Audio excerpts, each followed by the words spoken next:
Seaver have to say? Seaver says, here we go. My name is Mike Ricker, and I'm here with the one and only Jason Jaco. We've been friends since what, the second grade? Since we've been first grade. 7, dude. And no matter, we're 35 now, so time has passed and we're still friends. But anyway, we have something like going on 40 years experience when it comes to pro wrestling combined between both of us. Let me ask you one question. What is your first wrestling experience that you remember? I was in the second grade, and this kid, Bill Fox, he comes up to me with the wrestling magazine, and it had the $1 Million Man, it had the Legion of Doom with the shoulder pads, and then the Great Ultimate Warrior. I seen this guy, and I was like, it's on. I got to learn more about what this is, and I think you all were going to do a battle royal out on the playground. We used to do that all the time. Yeah. We used to push each other outside that square. Yeah, there was a painted square on the asphalt, and you had to, like he said, push each other to the outside. And you'd have 6 kids in there being just pushing each other. But you all would be the most popular ones, and I'd get stuck being Virgil. You know what I mean? I couldn't be the Legion of Doom or the Ultimate Warrior. Virgil. But the point is, we know a lot. We've even become independent wrestlers. We've trained. We know how to take the bumps. We know the terminology of the business. And most important, we're marks to a degree. Smarts. But yeah, we're smart. We're smarts. So I don't think you'll be disappointed. But let's get on to the first topic then. And it is Brock Lesnar. Oh my Lord. So Brock Lesnar is what you're talking about. If you have anything to do with MMA, pro wrestling, this week it's all about the beast incarnate, Brock Lesnar. What are your thoughts? My thoughts on Brock Lesnar right now is, one, I did not see that coming at all. When he went into when they announced him coming back to UFC in July, something didn't seem right. Yeah. But then all of a sudden I started thinking, I was like, well, maybe it's maybe Vince is trying to go with Dana and they're trying to switch off. All right, we'll send you Brock for a match, but you send us somebody that we want, like Ronda and stuff like that, because SummerSlam's coming up. Yeah. The second biggest pay-per-view. Now, that's what I didn't think that at first, but I was really hoping that's what would happen, because I don't want to see Brock Lesnar leave the WWE. Oh, he's not leaving. So I was like, please don't be another blow-up fight with Vince, because he just had one around WrestleMania over his contract. Mm-hmm. But it turns out that's what this, I think, is, right? Because he got that addition added on to it to where he could have this fight. He has the perfect schedule. As a part-timer, only having to show up 20 dates throughout the whole year. Oh, man. Doesn't have to road. And how much money do you think he's making? Millions. Yeah. Millions. Plus, he's allowed to wear his sponsors. Yeah, so he's getting paid for those sponsors. Yes. Now, I listened to, I know I was way off here by waiting this long, but I finally listened to that CM Punk podcast where he broke the beans about him quitting. And that's one of the things he brought up in there is he first, before Brock Lesnar even came back, wanted to wear sponsors on his ring gear. They would not let him. And all of a sudden, it's okay for Brock Lesnar. We'll get to CM Punk later, but it's just one of those things. I think, like you're saying, Brock Lesnar is a mega star. And now, what do you think the impact this is going to have on UFC 200? Well, one, it's going to put the buy rates through the window. I mean, literally, their buy rates are normal, but this, just having Brock back, is just going to make more people, especially wrestling fans that's not following MMA, be like, oh, I got to see this. I want to see what the hell's going on here.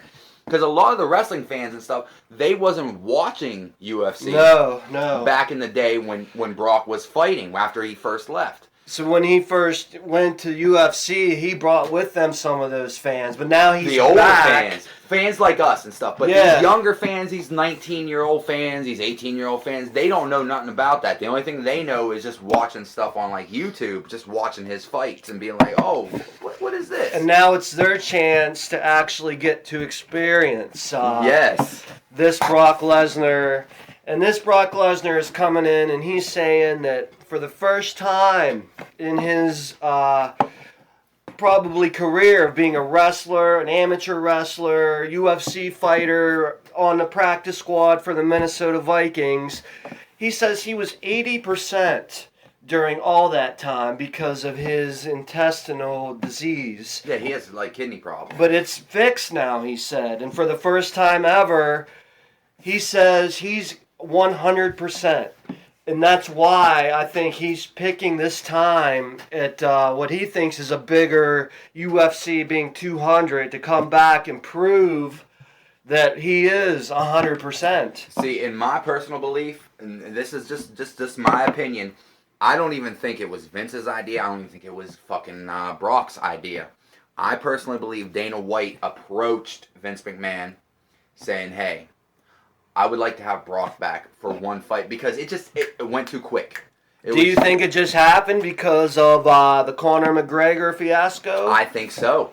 I honestly believe so. Like, I don't know, something about the UFC right now, they've been like declining just over the past couple months. They're still red hot and stuff, but they just, like, something's just going on. And for some reason, I don't see Vince approaching Dana White saying, hey, I'm going to give you one of my top stars in exchange. So what I personally believe was Dana White been like, hey, can we have Brock? Because they had Ronda Rousey show up at WrestleMania. Yeah, they did. They had all that stuff. And I personally think that Dana approached Vince and was like, let's have an exchange, pretty much. So give me Brock for one fight because it's kind of quick. Most people have to go through the whole process. It takes like 4 months. You know, the testing, yeah, definitely, the training and stuff. But this just came. It was like literally announced and been like, hey, you have a fight in like 4 weeks. Mm-hmm. So something's not right about that. Well, either way, I think that UFC is definitely going to be the one making out in this deal. Oh, yeah. I mean, we're all going to tune in to watch Brock Lesnar fight, and they're going to get so much money. Who cares if we get Ronda Rousey, really, or Conor McGregor even? All those UFC fans are still not going to be tuning in to watch SummerSlam as opposed to all the wrestling fans tuning in to UFC. Yeah. See, that's the one thing I don't understand. That's why I'm like, well, why would Vince like agree to this? Because literally, if Ronda Rousey was like, all right, after that WrestleMania fiasco and stuff like that with Stephanie, I'm like, why would Vince sit there and be like, okay, I'm going to give you one of my top stars. I'm going to give you Brock. I'm going to give you the Beast. And then in return, I'll get Ronda Rousey just so they can have a tag match. Or even, because, I'm sorry, Stephanie's not going to get in the ring. Just her and Ronda would knock her ass out. like seriously. Yeah, Especially since Ronda's still waiting for her rematch. It will not be a shoot at all. But we'll hold that thought right there, Mr. Jaco, as we take a quick break. All right, we're back after a brief equipment malfunction, but what we want to talk about next is really it's the elephant in the room that I don't think WWE or the UFC want to talk about right now. And it all started with Mark Hunt, Brock Lesnar's opponent. So what do you think about this guy, Jason? This guy is scared. He is scared to death. Like, literally. I'm sorry. The fact that you get named an opponent, even though he hasn't fought in a while, you get named an opponent, same weight class and stuff, and then all of a sudden, like, he's just like, oh, wait a minute, he got to be juiced. Why is he passing the protocol and stuff? He got his wish. He's like, he's juiced. He needs tested. Got him tested, but still.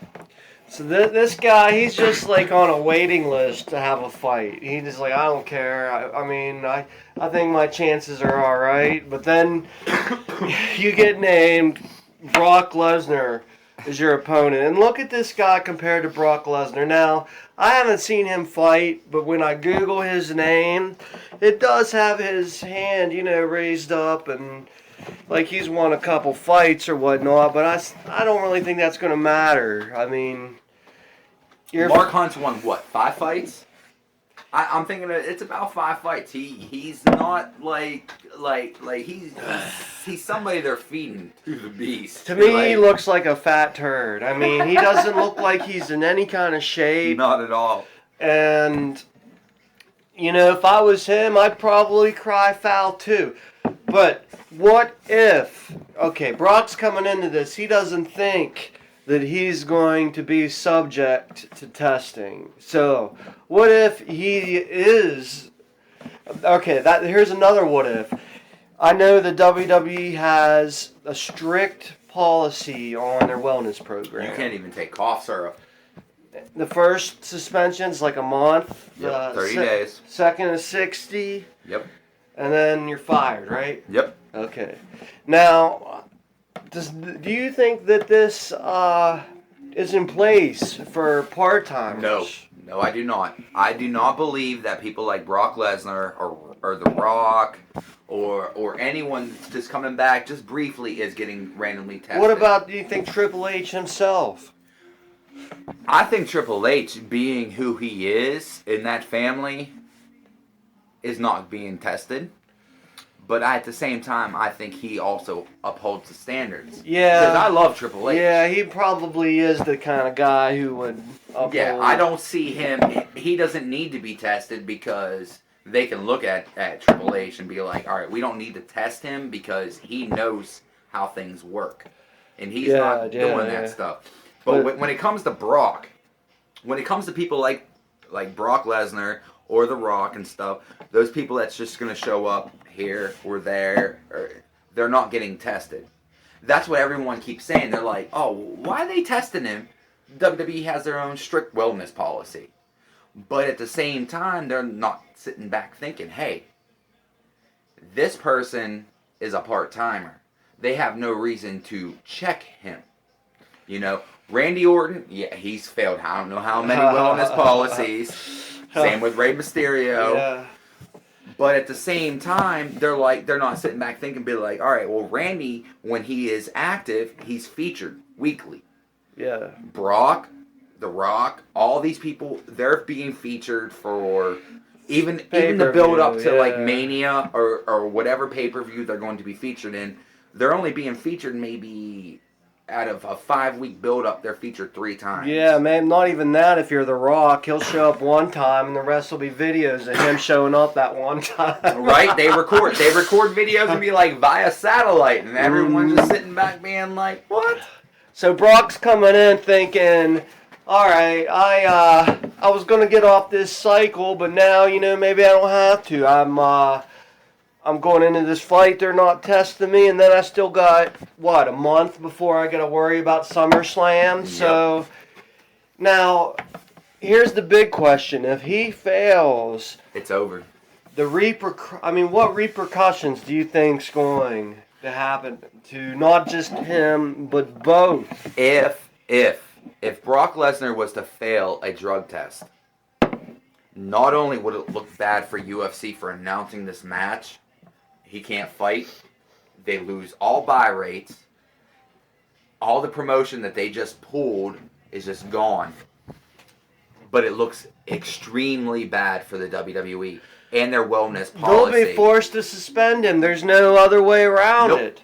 No. See, when it comes to Brock Lesnar and stuff like that, everyone's like, okay, he's clean, fine like that. WWE got their wellness policy. But all of a sudden, it comes out on major media that, hey, because ESPN's going to cover it, Yeah. Fox Sports is going to cover it. It's going to be everywhere. It's going to be everywhere. If he was to fail, it's over.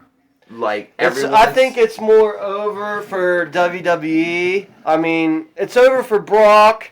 What UFC is going to do is be like, we didn't know. Mm-hmm. They're giving him one of their guys, and we have nothing to do with it. So they're going to pass all the blame to WWE. Yes. And WWE is going to be like, what do we do? And then WWE is supposed to have the best wellness policy testing. They're supposed to test randomly throughout the week. Every single week, they randomly pick a person or people and they test them. And like Adam Rose. Adam Rose gone. Yep. Failed test and abusive. Yep. They sit there. They're supposed to do that. But if they don't, if it comes out that they're not doing that with their part timers to these people, then all of a sudden people's going to take a step back and be like, wait, what is this? And then they're going to the after tremors are even going to hit The Rock, who's going to be like, okay, The Rock, he must be taking steroids, and that's not going to look good for his image either. Next Mania and stuff like that, but it's all right because The Rock, come January, he's like, all right, I'm gonna clean myself up and stuff. Well, Rock doesn't necessarily care about wrestling. I mean, he's coming back for us. I mean, he likes it, but The Rock, the only reason likes he's the back fans. is the fans. And if anything makes him look bad, wrestling wise, he's going to cut all ties off with them, I think. Yes, he will. Because wrestling needs The Rock more than The Rock needs wrestling, is what it comes down to. The wellness policy came around because of Chris Benoit. That's the only reason it came around. When everybody was like, all right, well, it's a concussion protocol, but no, it wasn't that. It was the drugs. Yeah. So that's where the wellness policy came around. They're like, all right, we're going to start testing. But all of a sudden, the only people they're testing is their active roster. If you're not active, they're not testing you. If you're sitting on the sidelines, they're not testing you. So what it comes down to is, Brock Lesnar, you better pass your drug test. Otherwise, you are... If he does not pass that test, I'm sorry. Like, I don't know if I can deal with it anymore. Yeah. Will be so I'll be shocked, but I'll be hurt as well. Because Brock, he's had his problems in the past. If he really is the healthy Brock, then he doesn't need to be doing steroids anyway. So the funny thing is, what's hoping is his shit comes back completely clean, and he just goes and says, "This is me naturally, and I'm here to kill you, Mark Hunt," and that's what he goes in and does. My biggest fear is that Brock is doing something illegally. Like, he would have his prescriptions for this painkiller or that painkiller. You can't, like... Well, he's gone on record earlier this week saying he was addicted to Vicodin and vodka, both, mixing them, and he doesn't remember a 2-year span of his life. 2 years. 2 years. Traveling on the road, Those first WWE. 2 years of his WWE career, he's like, I can't say, I don't know anything about it. But at the same time, as long as he's everything, like when he goes to Vince and he goes to all those officials and he's like, hey, I have this prescription for this. You're going to test me. These things need to pass. My doctor gave me that. Same thing with what Adam Rose tried to do. Well, he's like, my doctor gave me this prescription. Adam Rose is no Brock Lesnar when it comes to that. So if Brock Lesnar does that, I mean, they might turn. Brock Lesnar's a little bit smarter. He's surrounded by a bunch of smarter people and stuff. But what I'm saying is, like Adam Rose, he's sitting there and he's like, all right, I got popped for this. So then all of a sudden he gets a doctor to be like, hey, I'm fine. He's fine. I'm giving him this prescription that he just failed for. Why didn't he give him a doctor's excuse prior to that? When it comes to Brock's held on a higher standard. Yeah, I'm sure if that comes to pass, they're going to examine a bunch of different ways. But going back to the Brock talking earlier about his Vicodin and vodka, he also brought up the infamous plane ride from hell. And I'm talking Attitude Era, dirt sheets. This is the only way you're going to hear about it. There's no video footage, but these guys coming back from a European tour on a plane from England to the United States. That's not Attitude Era. That is ruthless aggression. Ruthless aggression. Yes. All these guys are whiskeyed up, they're pilled up, they're bored, they're on a plane ride, stuck together for 7 odd hours. We are sitting here, and we're like sitting like 12 years later, still talking about still this talking infamous about plane ride. It is the best plane ride in the world. You got Ric Flair naked, wearing nothing but his robe. Woo! Everywhere. You got X-Pac. He's just sitting there. Michael Hayes sleeping. That's Doc Hendricks for you marks. He's sleeping. X-Pac comes up right behind him, cuts off his ponytail. Brock Lesnar decides who's a better wrestler, me or Kurt Hennig. That's Mr. Perfect Kurt Hennig. And they start amateur wrestling right in the middle of the plane aisle, all whiskeyed up. We need to start from the beginning and then go through all I'll let you handle that, of them. Mr. Jaco. Like, literally, seriously, these people who I idolize, they was just getting it. Like, I don't know what. I wish I was there. I would love to have see been on that plane ride. That would have been the best plane ride. I would have just sat back in the corner, just like watching them, being like, "What is this?" Like, just watching all of a sudden Brock and Mr. Perfect just sitting there.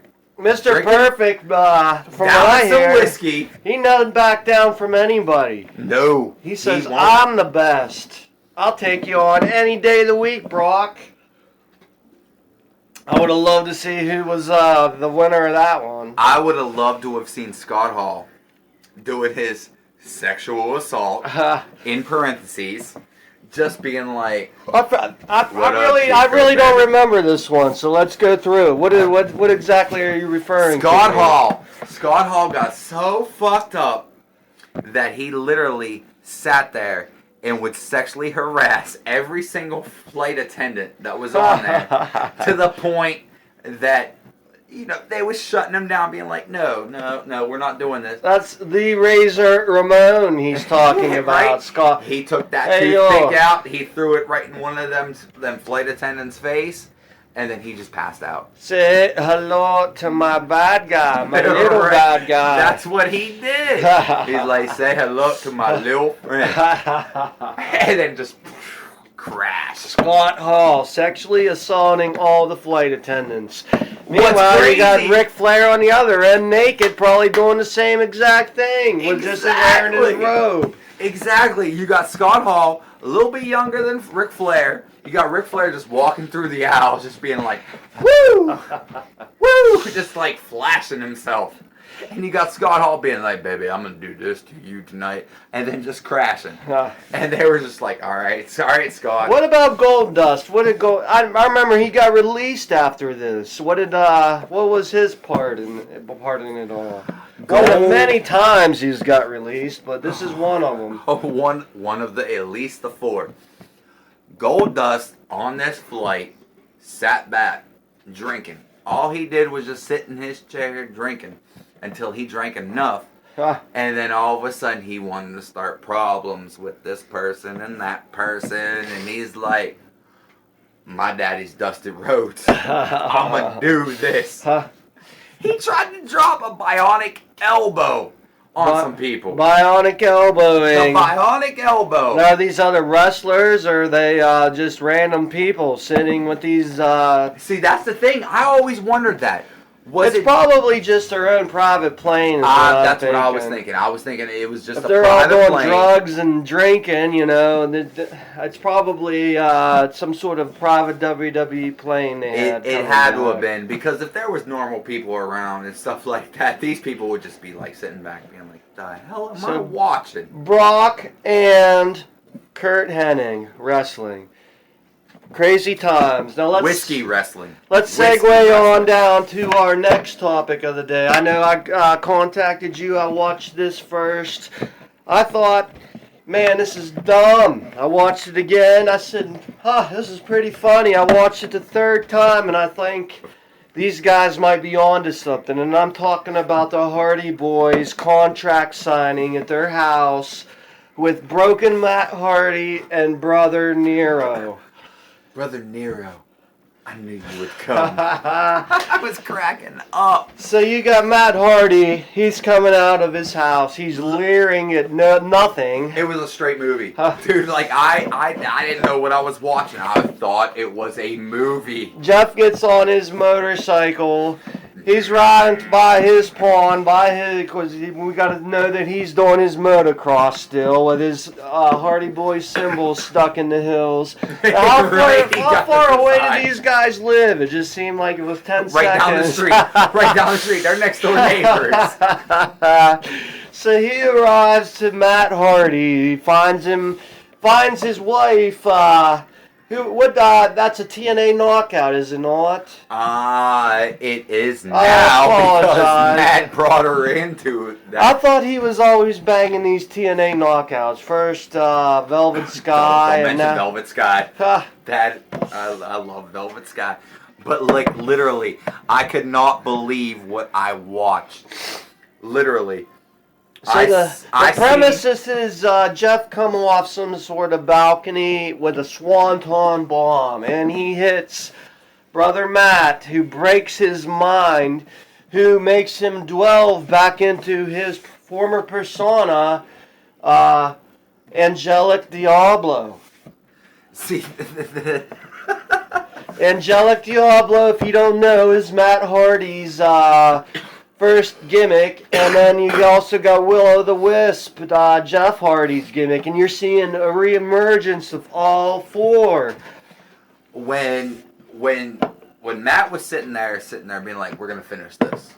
Took him into his little play area where he got the ring set up, and he's like, we're gonna finish this. And Jeff's like, all right, we'll finish this. I was losing it. Like, I literally cracked up. Because he's like, all right, we're going to do this. And Matt's like, it's tis. What about the baby throw? Did that catch you off guard? Yes, it did. You threw a baby. Came walking through that door. She threw that baby up. And Jeff called. Now, of course, it's a fake like baby. A real baby. Being like, he's like, what the hell's wrong with you people? And then Matt clearly breaks some kind of glass object over the back of his head. We didn't really see what that was. Smashed it. But the whole thing it was your old school Legion of Doom and Puppet Roscoe. It was your Triple H teaching Mantar how to eat at the Wheeling restaurant. It was Jake Roberts teaching the Ultimate Warrior how to beat The Undertaker by burying him. Locking him in that room with all the snakes. Put him in a casket, burying him head, just up to his head. It was your old wrestling segments, and I think these guys knew what they were doing. Now, I've read some news this week saying Jeff watched Shane McMahon come off that Hell in a Cell at WrestleMania, so he wants to top it. He's got to top it. He wants to top it. He's the Daredevil. Pull it off, but he wants to top he'll it. pull it off. It's just a matter of will he be alive afterwards? Well, that's the problem with TNA right now. Is their X division back in the day, just a few years ago, was so insane. Things they were doing, like it was just nuts. And then now all of a sudden they got away from the X division. They don't focus on that as much, and then they let these old timers The old timers coming in, Jeff and Matt. Even Mike Bennett. Mike Bennett from Ring of Honor, yeah. That was a good pickup. Not really going over. But they're trying to do that stuff, and it's not really working.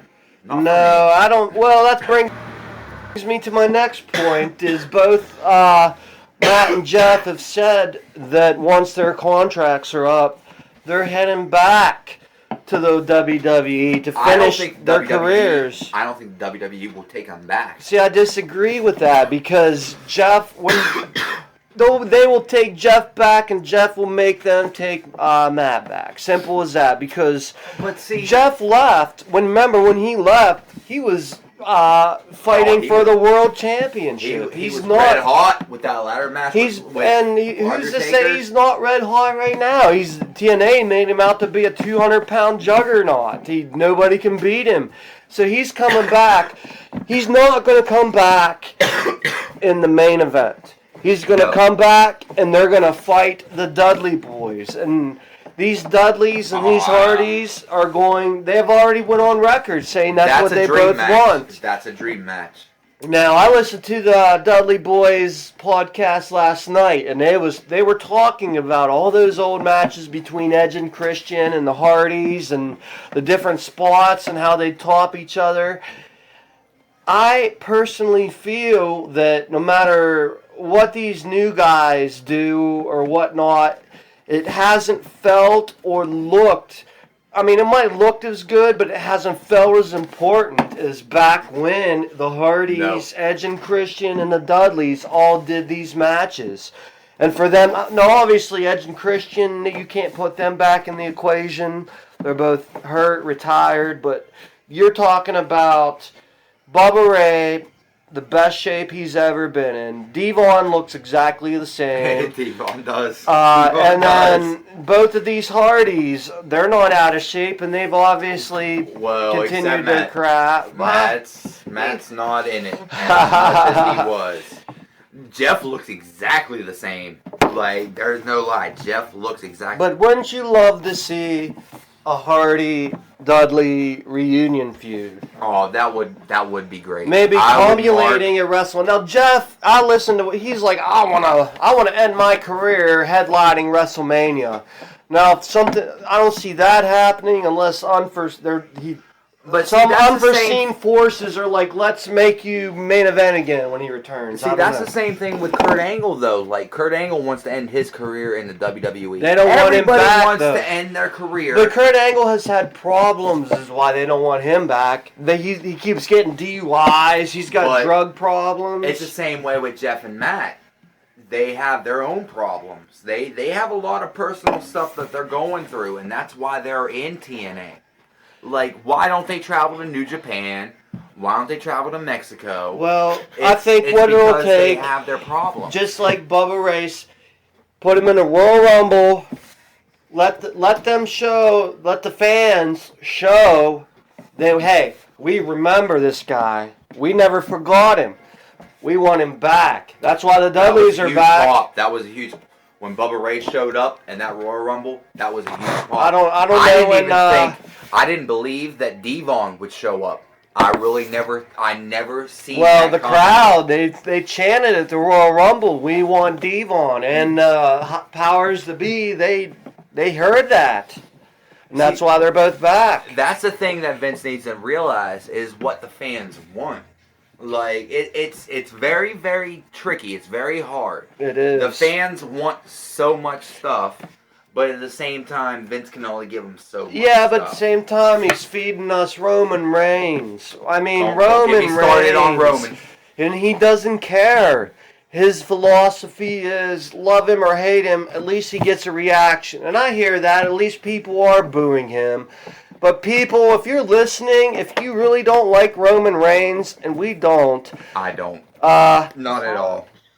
I can't stand him. Boo! Just don't do anything. Austin said it best. When you notice you have a problem, and when they notice they have a problem, is when you're all going up to buy a T-shirt during a match.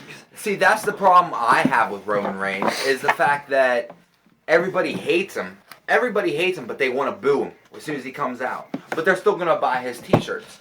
All They're right, still gonna Jason spend his Jaco, money. hold that thought. We got to take a quick break, and we will be right back with our hatred of Roman Reigns. They died.